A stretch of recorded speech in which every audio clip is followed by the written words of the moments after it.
Senhor é o meu pastor, nada me faltará. Ele me faz repousar em pastos verdejantes, leva-me para junto das águas tranquilas, refrigera a minha alma. Ainda que eu ande pelo vale da sombra da morte, não temerei mal algum, porque tu estás comigo.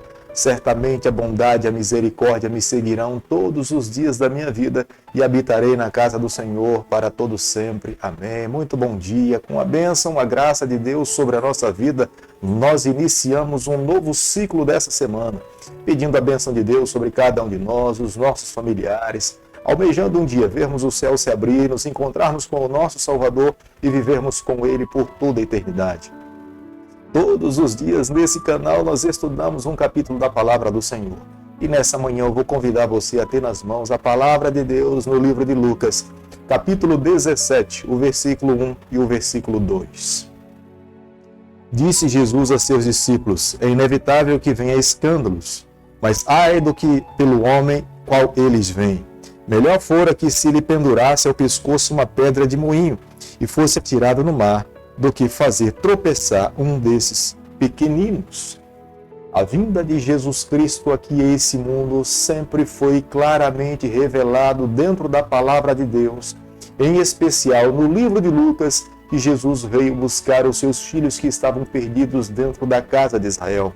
Mas fica muito evidente para nós que o objetivo final de Deus era salvar o mundo inteiro, porque Jesus, quando colocou os seus pés aqui nessa terra, Jesus curou pessoas que não eram da nação de Israel. Jesus amou outras pessoas de outras etnias, de outras nações. Jesus, na verdade, não rejeitava ninguém. Jesus queria salvar todo pecador que humildemente lhe buscasse. Mas você pode observar que aqui no capítulo 17 nós estamos seguindo uma linha de pensamento. No capítulo 16, Jesus faz uma repreensão claramente, declaradamente para os escribas e fariseus. E aqui no capítulo 17, Jesus, seguindo a mesma linha de pensamento, ele fala: ai daquele que fizer tropeçar, mesmo que seja um dos pequeninos. O escândalo é inevitável, mas infeliz é aquele pelo qual o escândalo vem a essa terra. Os líderes daquele período, eles tinham nas mãos a responsabilidade de conduzir o povo ao Senhor. A sua única função era mostrar a verdade e ensinar o caminho pelo qual eles deveriam viver. E, acima de tudo, eles também deveriam ser fiéis à palavra do Senhor. Mas observamos no capítulo 16 e agora estudando o capítulo 17, que esses líderes, em vez de aproximar a nação, o rebanho, ao lado do Senhor, eles afastavam, eles se tornavam uma pedra de tropeço. Eles traziam mais fardos para os ombros do povo de Deus do que aliviavam os seus próprios fardos. Jesus, no versículo 3 do capítulo que nós estamos estudando nessa manhã, ele estabelece um parâmetro para que nós possamos perdoar as outras pessoas. Quando alguém nos ofende, nós precisamos, em particular, conversar com essa pessoa. Não há uma necessidade de nós trazermos a público, seja qual for o pecado que tenha nos ofendido. No versículo 4, Jesus usa o número de 7 como um significado para nós, para entendermos que não há limite para perdoarmos alguém. Quanto mais nós estamos próximo do Senhor, nós conseguimos perdoar as outras pessoas. Quanto mais distante nós estamos de Deus, nós teremos mais dificuldade de perdoar as outras pessoas. Lucas capítulo 17, o versículo 12 e o versículo 13, a Bíblia diz o seguinte: ao entrar numa aldeia, saíram-lhe ao encontro 10 leprosos, que ficaram de longe e gritaram, dizendo: Jesus, mestre, compadece-te de nós. Jesus veio aqui a essa terra aliviar o fardo do pecado e o sofrimento que os seres humanos estavam vivendo.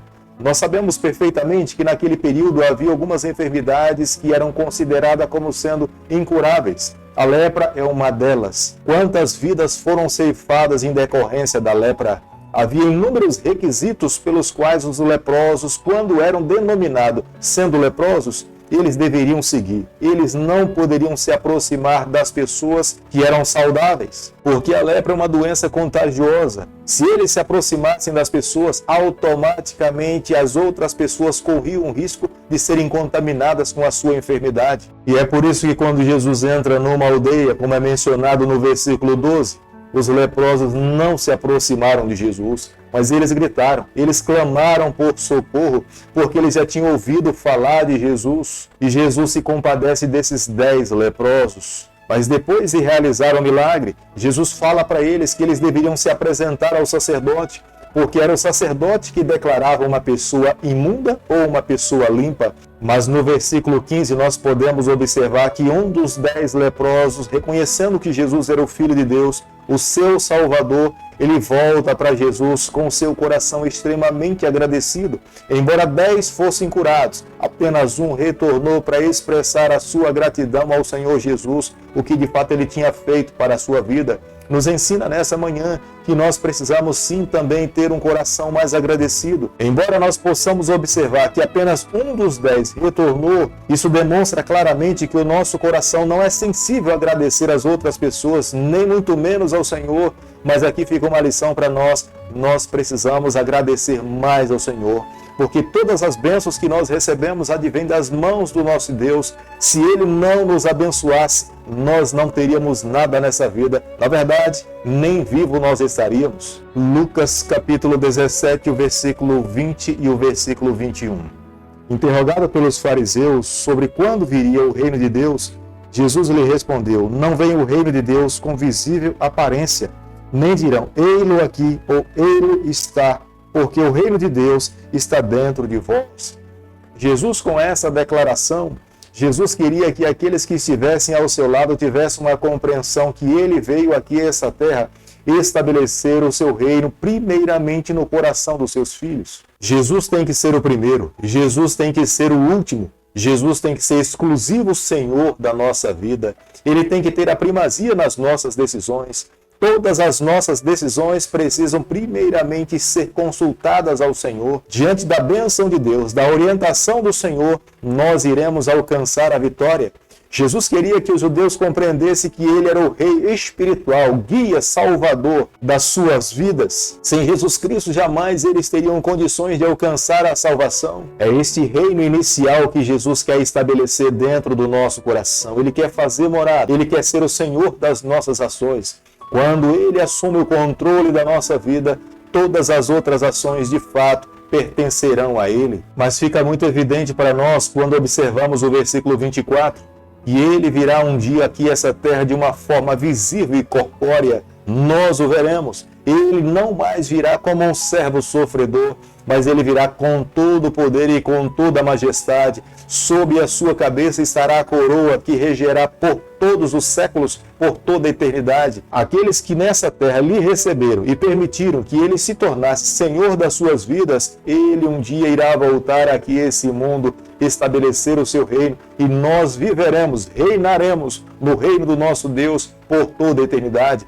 Mas para que isso se torne uma realidade, hoje, agora, é necessário aceitar a Jesus, permitir que Ele se assente no trono do nosso coração e deixarmos que Ele conduza a nossa vida por inteiro. Jesus veio aqui a essa terra preparar um povo para que pudesse viver com Ele. E os seus ensinamentos, em algum momento, podem trazer divisão, separação entre aqueles que estão vivendo nessa terra. Se dentro de uma casa existem algumas pessoas que querem se encontrar com o Senhor, eles precisarão renunciar essa vida para viver exclusivamente para o Senhor. Dentro dessa mesma casa, poderá existir pessoas que não quererão, não irão tomar a sua decisão de seguir a Jesus Cristo, irão escolher viver nessa terra. É por isso que o Senhor fala que Ele veio trazer divisões dentro de uma casa, porque aqueles que entregaram o seu coração ao Senhor precisam obedecer às suas verdades, os mandamentos de Deus, o que a palavra de Deus nos ensina, porque aqueles que são fiéis ao Senhor,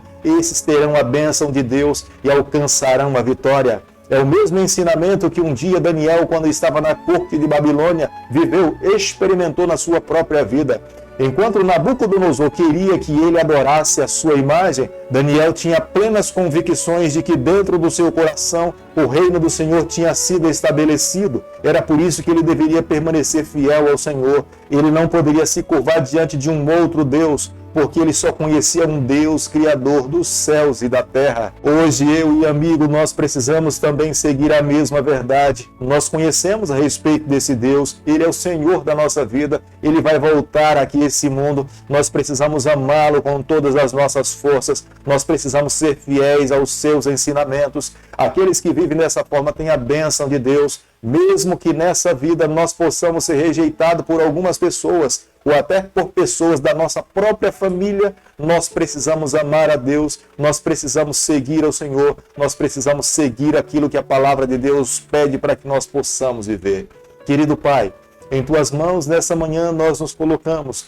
Queremos a cada dia viver exclusivamente para o Senhor. Toma o nosso coração, perdoa os nossos pecados, nos conceda a graça de um dia estarmos com o Senhor por toda a eternidade. É o que nós te pedimos, é o que nós te agradecemos e o fazemos em nome de Jesus. Que o Senhor te abençoe e te guarde, que Ele faça resplandecer o seu rosto sobre você, que Ele tenha misericórdia de você e sobre você nessa manhã Ele levante seu rosto e conceda a sua paz em nome de Jesus. Amém.